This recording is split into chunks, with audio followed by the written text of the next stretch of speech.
بسم الله الرحمن الرحيم وصلى الله على رسوله الكريم وآله الطيبين الطاهرين وأصحابه الذين استمسكوا بالعروة الوثقى من بعده. اللهم صل وسلم عليه وعلى آله ومن تبعهم بإحسان إلى يوم الدين. بفلول على طول نيم لا منسو من كنيم دافع البيمة أكنيم لما نيامول ما تلم دنيا الآخرة نيم تيوتي بكيسون نيم ودان لا لكيلا ريام باي محمد أنين على دمبايا نيمالو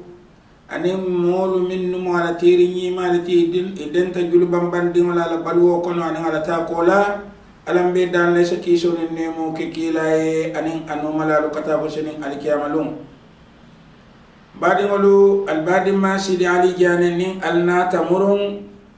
na bunda mi ya lonko wolom dino kono to diati mi ya lonko nkana samba wati ni wati andum mol belorin akoma minnu keta amma ko ila bati pour nyin kamma se funti dunia kono dawada o molu minnu seke ko pabo jambe nyamin home fm bi nyamin aning Kunjur Radio Jane Koto FM aning Sky Power FM mi alonko abe England mbe nyimol mume be jayla sako mim fango jato wole programme to la nyinna min seke pabo janti mbe kilin jayla ma fole ko mbe ala dan lan ni mume be ko ala senning imume be mabe jari ni nyawato la badingolu me tembo min kono bi dunia molu ibe lon kilimando kan lo mi ya lon ko ka faye ko musulu la lungo dunia mu me be ba kilimando kan fo dunia molu min numa musolonno ima hakke lonno ima bunya lonno ima la makamu lonno wolda male man tara musolu la lungo bunya kan woto mbari musolu mbinkolu ndim musolu nkoto musolu nkono musolu mba fola almume be ko alamannin almume be ma be la jari nyawato la mba fola ali fanan ko be ala danilan nin almume be fo ala senyil lungo murundin kan nin kairo la nin barakola mbe dunia dawda badingolo ni ko musol la lungo bi dunia molu be wala kilimando kan dunia molu be kule kidimando kam musola karola kala hako yitandi ko anyanta ay balu ko adama dingo kama kamo yitandi makamu mi ya lonko muso data wo makamu le kama ka wo yitandi wo mulunati mi ya lonko hakilima mume be nyanta ka wo lungo bunya barnen nata na korosiro ke dino la karola nyindin krato muslime adum fo ay muso bunya leba andum fo afana ye muso la ko warandile ko bi molu ka muso la ko warandi nyami nyamanyinin karola timi alon ko kili wo kilin hakile malu ton kono be ka nyinin karola ndile nyati lo lambe dawda muslime ya fo ay musolu bunyale ba ay musol la ko kidimandile ba ko bi molu be musol la ko kidimando ka nyami ka dunia taran ko bi mulungo letimiya lon ko musol la hako ko inyanta balula le ko kelu ka balu nyami ko molu ka balu nyami nin kombe wole lungo kidimando kan woto wole kotom yinti koy tare nenun iman tara balorin ko mulu ka balu nyamin ko kelu ka balu nyamin wole kotom yinti ko ngaje ko woto to nyero le belari kan woto nyero ngai tandila ko ngobo alikanne sangin to nyeri talikan woto mba fole ko alali hako tunyi ni ataranga ali to nyele nun silang ning almume be kan balu nyintole wolum min nga wolondi ka woyitandi wo kan hakkilo bolandi min na wolum yinti ko yara fandum woto moolu tarin num musolu to ñeerinne musolu mina hakkolu soto fo kabiri lungo min naga ñinko wolondi aɓe ko misalim fe mo fiŋolu kata ke waafu joyya marché to e marché min tola i ka faye ko joyya marché ka mo fiŋolu waafu woto jannin tumo min na lumbinala lungu min American ole Abraham Lincoln be lola ba fola ko you fool some people sometime but you cannot fool all people all the time. Ise molu ise gele la no ye ne no wato dolla barite ne la no ye gele la wato mu me bela e jom mo fingol min e toluka foy mu jom leti la foraya dila wote la wolu londo wala ko to nyindi ko to nya to nyero le tan num mo fingol kam sila ye la foraya dila woto niya tara musol la lungo kidimandi bi woto tonya musolu fanan kunun iman tara kidimandirin woto mbay tandile la ko sila albe kidimandirin ne kombe nyame ntolla lo dulato jambi be kacala minna nyin kidimandiro to be saluti la musolu kili wo kili yembe saluti le mume be mba fole ko alimba malu mbali sama lambali ulara lalbe jawda mbe ala dan la de kayro nin manta be wala anim firimo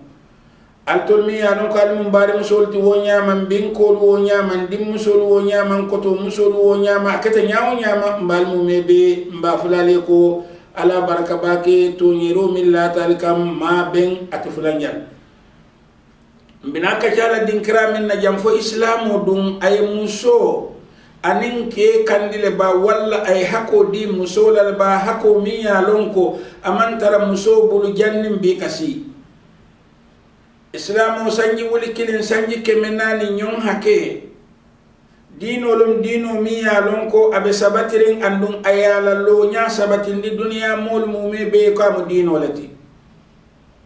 islamu kililal mume be kami yitandi wolum yinti ko islamu mu dino lati man satalla ya jindi wo man satalla dun islamu modu ka je ko man satilin dingolomo man solo mimbe ka to nyeroke man solo min muto nya fola man solati man solo mi ya lon ko yu'ti li kulli dhi haqqin haqqa hakati wo hakati aka ala hakodi alale man solo mi ya lon ko ay mole kere kono ka fo mi ko muhammad wo muhammad tumo minna ala ya kere jannin ala ba kere ka kila ya jinda kan athbata wujudahu fil wujudi muhammad ya la soto sabatindi soto femulu kono le adama dingulu kono bi akhlaqihi alkarima nin ajiko bu nyaari wala wa shama'ilihi najra aninga tasir nyima la min ya ko be norarin ay sabatindiro ke moli ko atem molati mi ya lon ko aadilun motilin dingulu mati ayalon ay sabatindi moli ko aminun mola man yaari wala mati ay sabatindi moli ko sadiqun to nya fola lo mati ay tandi molla ko birin tumo min ala jannin ala bakila ay nillo dulare ta kay tandi molla ko nte muhammad de mu walati adunia tara famale ya fam fo mo kudoti bawo koy kamin fo doron mo ijiko se ni nya wonya isa keno to nya fola ti nya wonya isa keno man kuduti nyima ti nya wonya bari la to nya mi alon ko to nya ila to nya fo mane wala tumo min ne be fa jaila ne ata fa lota konte musadiqul amin to nya fo la tilin dingolati akonte da fa nya fo la ndekala tenga be wo fo la wotu mo lamba fo la ko da'ali nafsihi ay kiliro ke afama le kan wa yuridu an yuthbita lin nas alafta kan yasabati ndimole ko annahu ala khulqin azim kabi jiko balaka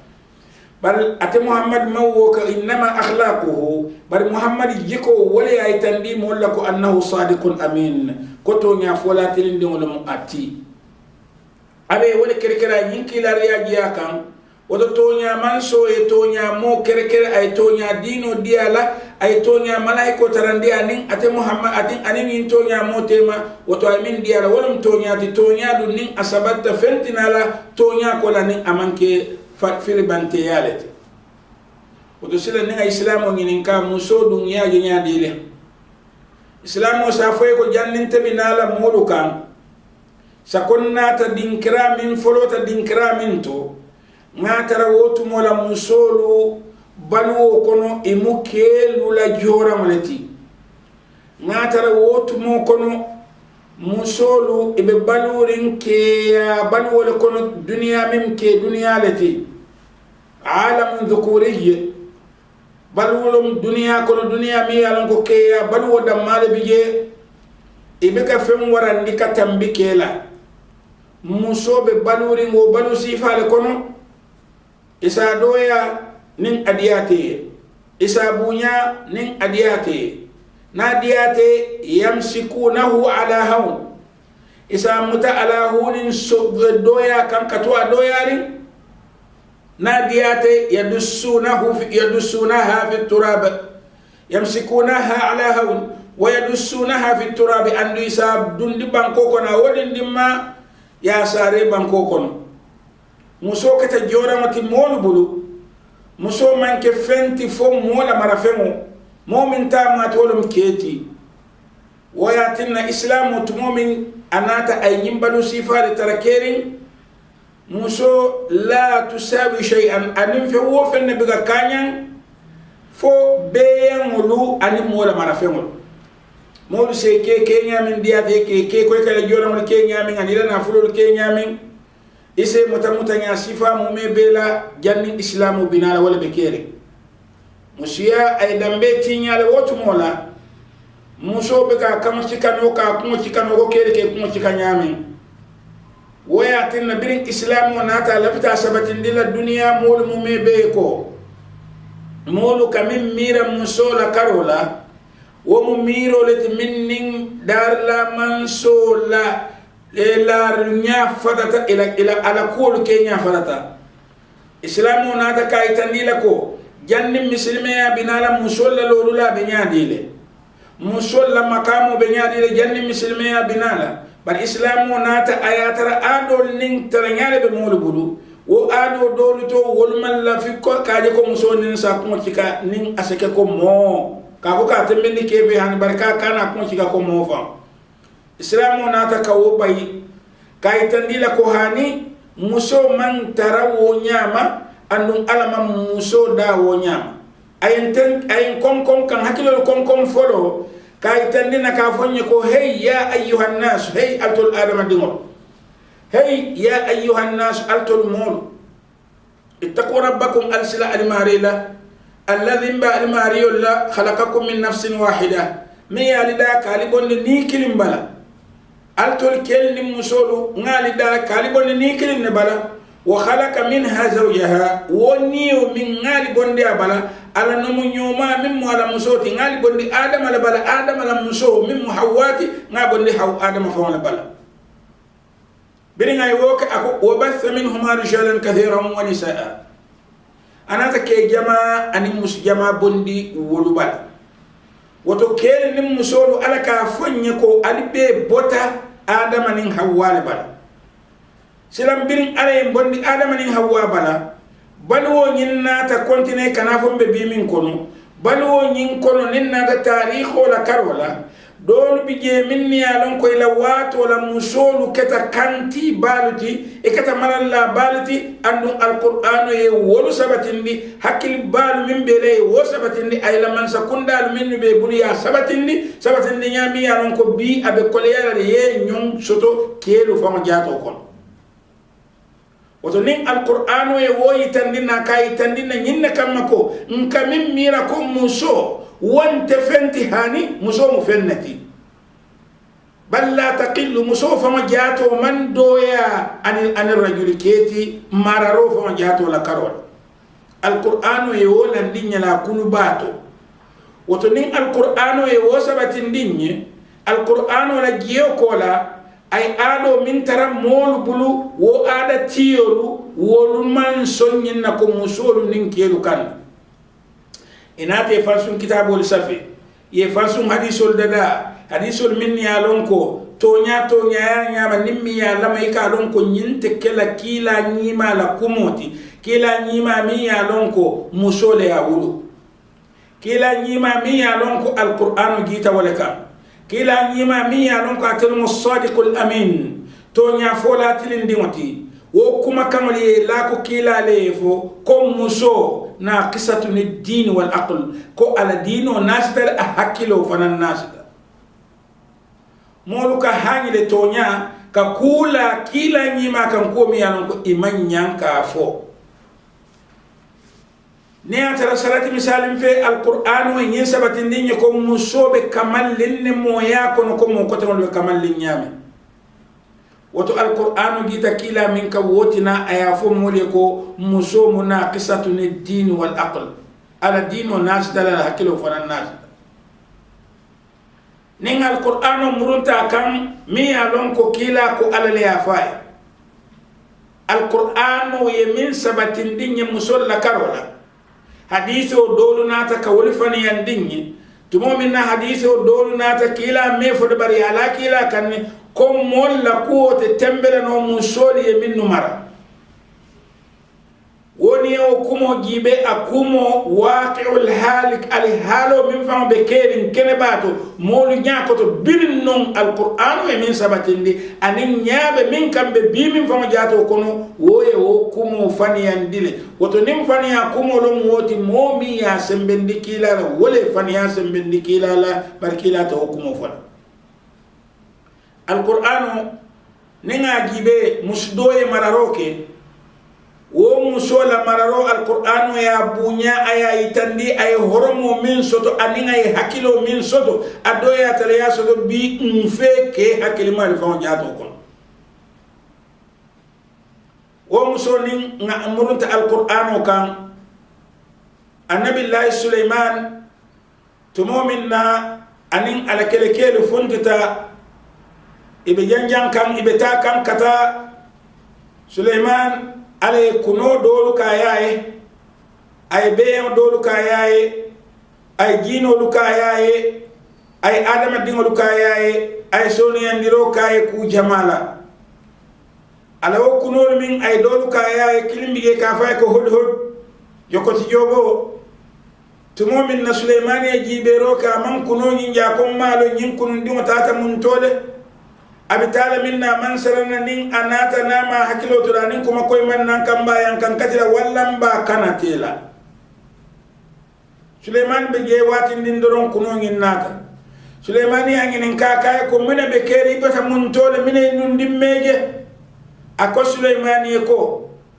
ntele mbota jantata dinkirale to ngallon dile soto ngaki balle soto Sulaimani ni la ngi mararo ni la ngi sembo ni la ngi annabiyo moya ni la ngi kilariya moya ifana mawolo waya tana Sulaiman lafta sila ila may kunongin ako kunoye ko mine keta ye mine je ako Sulaimani ko kabirin tumomin nambote kunna jang ntata kata dinkirato min ikafai ko saba kabirin fudada saba ngamuso taraje inni wajadtu imra'atan tamlikuhum ngamuso le tara miya lon ko wolo man samuso timiye mararo ke saba an kolla alkumo lamoy min kafo bang alqur'anu wala kafo kila nyima ko ala nyinne faye musolla karwala sila nim mona ta hadithu sabaka foy mola kuda tembela musole min mara ise wo tembendi bani ala e min fo musola mara rola temboto benen tumomin na kuno nyin ko Sulaimani ko ngatara musole ke mara wa utiyat kull min kulli shay fen wo fen Sulaiman niya tarabso to fen lo mara fen lo ya bele di wo musola wo be wo musobol sembo di tala na fulo di tala ku jama ba bul mi yanan ko ite Sulaiman fa jaato man wollo ako Sulaimani hanbi walaha arshun azim bari nyimmu me be kan ala man sa sira balati man sa sira bale ba bulu abe sirim min kan wola kawa ku ya ni ala nyinya na fulo min ba bala wo jahalo warta ba bari nyimmu me be kuno man dangin to ko Sulaimani ko wajadtuha wa qaumaha yasjuduna lishamsi nga tara nyimmu me be kola ikasujudu tilole ye ikasujudu tilole walum tilolo mu imariti itolla jeroto min dunillahi bari biga sujudu alayde وزين لهم الشيطان أعمالهم شيطان لي نمول لبارو يندي سليمان فصدهم عن السبيل أي كود دي سلاتلين دي ولا فهم لا يهتدون ني بني الهالو نيامن نتكندل دي كبرين تمو منا كنو ينفو بامبانديرو كم على كنينفو يجانكو ألا يسجدون لله فايت السجود على با الذي منصوم يخرج الخبأ ميا لونكا كونوا ريمول فونتين دي في السماوات والأرض سمول نمبان كوتو منصوم منك وكفايت السجود ويبا ويعلم ما تخفون وما تعلنون عليك منو أنين عليك من بانك ومن سوي ومم بيلون الله على لا إله إلا هو على تكيرم فادرون رب العرش العظيم أتلم لا ريسبا ماريوت لله عرش على لا ريسو ستول عظيم ميا لونك أبي ولرين أنهم أبي سبترين القرآن وكونو أبي سبترين كلا لحديث صحيح ولتو بل القرآن هني بيا كافويكو كونوكو سليمان يلكو ولها عرش عظيم muso nyim fana la resbale babul arshbale babulu muso la arsho anin alata faram fanso be wolte man ko ala fam ni muso faram fanso be tema nyame qala sulaiman ko muso ni ay kuno ni ko sanangur mbe gibero kelale asadaqt ikam fu foto nyaalo ba am kunta min al-kadhibin walla ibe fani afola lakum annabi yumul kadiyamu no baki alaka fasaha le dila fasaha min nyumo man soto asafona janko mba gibel fo yeto nyaale fo ba walla fo yefa nyaale fo aka hani mba gibel asadaqta fo yeto nyaale fo ba am kunta min al-kadhibin walla fo ibe fania fo la lulekon kabiri wakata Sulaiman ye letaro safi wala nyama ay letaro di kunundi nyinna memu hudoti ako hudo yeko idhhab bikitabi hada nani letaro ta ya sambaban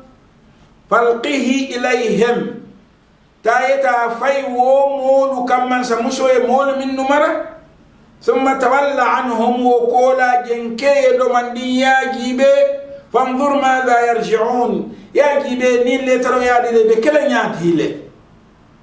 mbe minno kanjam qissatu famu me bente bari be minno kanjam qissatu kamim fo musola karola musola makamo la bunyala ala ka sabati ndinya ko mansa musolo mi ano kay mararo kanu hakil malumati fana wona ta kafani yandiro ke moli hadithu min sambandi kila ko kila ko muso mola ku de tembela muso mi mar non la ko tembela andu musole mar kabiri letero dita mansa muso nyinna ala la hakil ma ya gibeja kuno ye letaro jolonga kam man solo miya lonko sembo bala na fulo babul kumu mebe babul barbirin kuno ye letaro jolonga kan ay letaro fara wala nyama aya jibe kabirin ay letaro nyin jibe amam pap sinya kilen ka sembe tamandi wala ka kuke baray hakilo le tamandi woto musu hakil malumati woto la hiya naqisatu aql hakilo man nasi قالت من سمسو ينكو ولا نياما يا أيها الملأ هي ألتل النمول إني ألقي إلي كتاب كريم والله إنك لكو كتاب لا تربو نيارم بال ناتا فين كان جنبي علي لم يبان كبير لا ترو دي تمان سلا يا متايا جيبه ولوتو أقوال مولك هي ألتل النمول إني ألقى إلي كتاب كريم بي لتربو نيارم بال ناتانكا ندو مواتي بري ولترو ناتا كندرون ولترو من فاباكلا ولو لتو مادا ما جاكو لتربو نيارم ولو براي حكيلو تامندي أي مرارو نو أي حكيل مايا أنشافو ألوتا كون فون جاتو لكا إكاي من لتر لوم ووتي أكويكو إنه من سليمان letaro nyimbota miye ka fayle ko Sulaiman wa innahu an letaro nyim folota nyami minka sasara nyami wala bismillahir rahmanir rahim letaro folota wala nyam nga foloni ala tole ni mala man so minka nema dafamul be ma kanema limani amol ma alo memo dunya ni la kala nemo tioti birin letaro nyim folota o sabata ge min la ta kan alla ta'lu alayya wa atuni muslimin alikana alifamu chikan kan altol man samuso itaman samuso inila molu albe alikana alifamu chikan kan alina murun tek Sulaiman kan alifan kolon dingo aleke misil moluti aleke fan kolon nati kabirin tumo min na nyin kan letaroto man samuso lom nyinti ikafo ne ko malkatu Saba Queen of Sheba kabiri nyin foye kabila nyin letaro karan ala molu nyala qalat ala hakil ma ya laji be ban alquran ka bunya nyamin akawo nyama ko ya ayyuhal mala'u akoy hey altol namulu altol molu iftuni fi amri alin jabi nyin ko to ban min natan kansani ma kuntu qati'atan amran hatta tashhaduni nene man kula kuntu biringali marakana fumbe bimin to nene man kiti kula ka kuntu alkan foniyata ngal sedian di ala folo jannimbe kuwo ku kala nkali hakil Allah hakilo nyin la folo ko ala min fokila nyi may wa shawiruhum fil amr mo sawra nyoya ko man samuso nyin ko ala moni ko ma kuntu qati'atan amr nene man kiti kuntu amram hatta tashhadun nene man kiti kundu fonin al shariat ala folo qalu silan ay kotu ala molu bulu ikaye ko nahnu ulu quwwatin wa ulu ba'sin shadid ikaye ko hay mansa yalon sembo ben tollalde andu mukella ballet ite famo yewolon sembo ben nale andu mukele la balati nakelo sembo warta bake ite famo yewolon wal amru ilayk sila ngakuo murundi ite famo kan wal amru ilayk ngakuo murundi ka ite famo yaji be sila fanzuri madha ta'murun fanzuri madha ta'muruni fanzuri jibero ke ba ngakuo murundi telekan fanzuri jibero ke madha ta'murin ibe yamar la minna yawofoy jibero ke yamar fenna be min kala ba kabirin tubo min ne nyimfo man sa musoe nka nyimfo ka foko al senyin lon ko alqur'ano e musobu nyale ala makamo lon birin mararo fon jato la karola mbina ka jala ala bato fon musol la bato la karola alqur'ano e min foji tumo min na ay ala mole nyimfa e kay ko fanzuri madha ta'murin jibero ke baybe yamar la nyaadi yemi on fo doron be wala kala ali la moy man sa musola ban ay memfo mo minni alon ko do bije ka qur'ano moy tulo la tembari be ka korosi baki ka jibe ka fahamu anya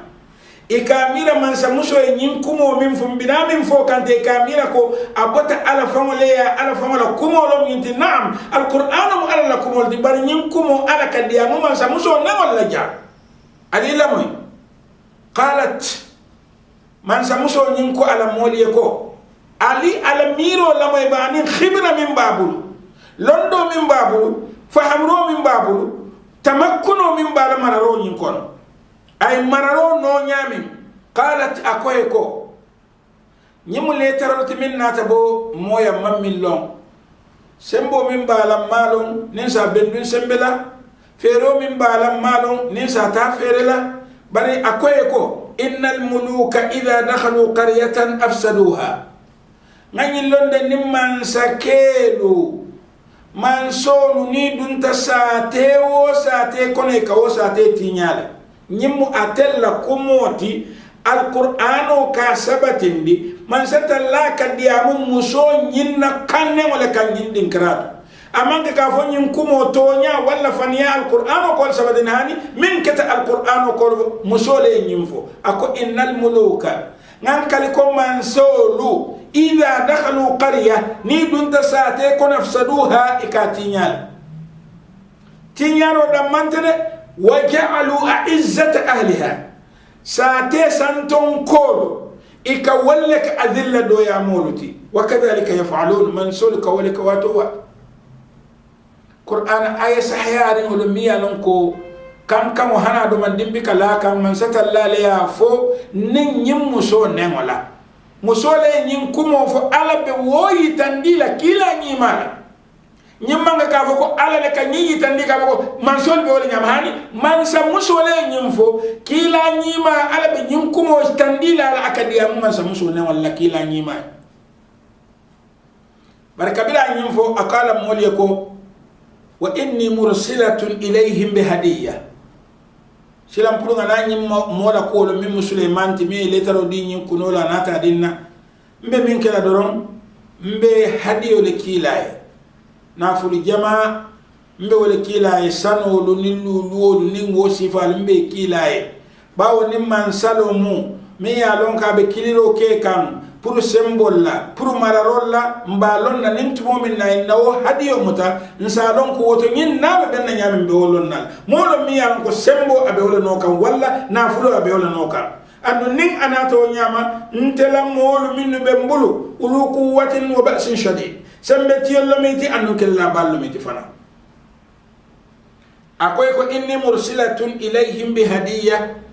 fanadhiratun bima yarji'u al-mursalun silam mbatuma woki ngaji be kilariya mul nim binama wo kolan tol sinali kilinga na kol diam be kala nyame katu ninga ya muta ay kilmin kan nim man sonna ko kelomba no lale ban nin amamuta woton saji be mbara ko la nyame man sa muso jibe ban alakala ko itandi alquran ko no nyame ala fonye ban nyimman sakelu minnu be mbulubi ikamira ko sako muslimo be dinkral min to jama ba ila tangina ko musola maraloto sayal itolle wo man sol minnu be bul fay se mira no ko nyimman sa muso mira nyamin ba fa kayfa takunu naqisata aqli wa din abekel no nyaade ka hakilo dans la dino nasta kabiri nyimman sa muso nyin letaro nyin hadiyota ayaki Sulaimaniye kabirin ayaki Sulaimani wato minna wato mola birin alaka fanyani falamma jaa Sulaiman kabirin tumo minna yin hadiyo nata Sulaimana kam ninna fuli jama sida Sulaiman la qala atumidunani altol dum fali kante Sulaiman leso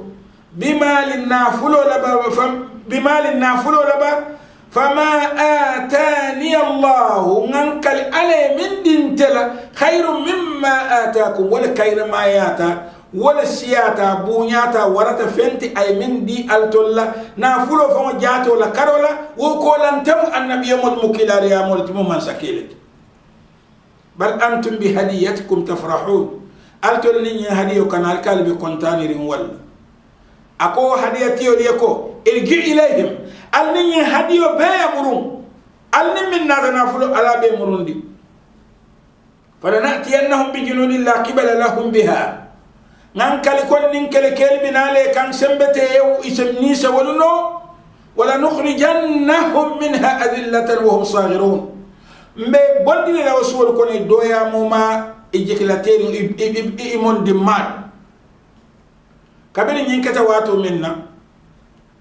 Sulaiman ay hadiyatiyol murunta man samuso kan bar man samuso man aman qararta man decision ta man lorulata jannin jabiro binala kan ako fa nadhiratun bima yarji'ul mursalun mbe la moylale fenna kilariya molu nim binala kan ngamin ki nim binala ba jibena binala kala kola kabiru woketa wotu mola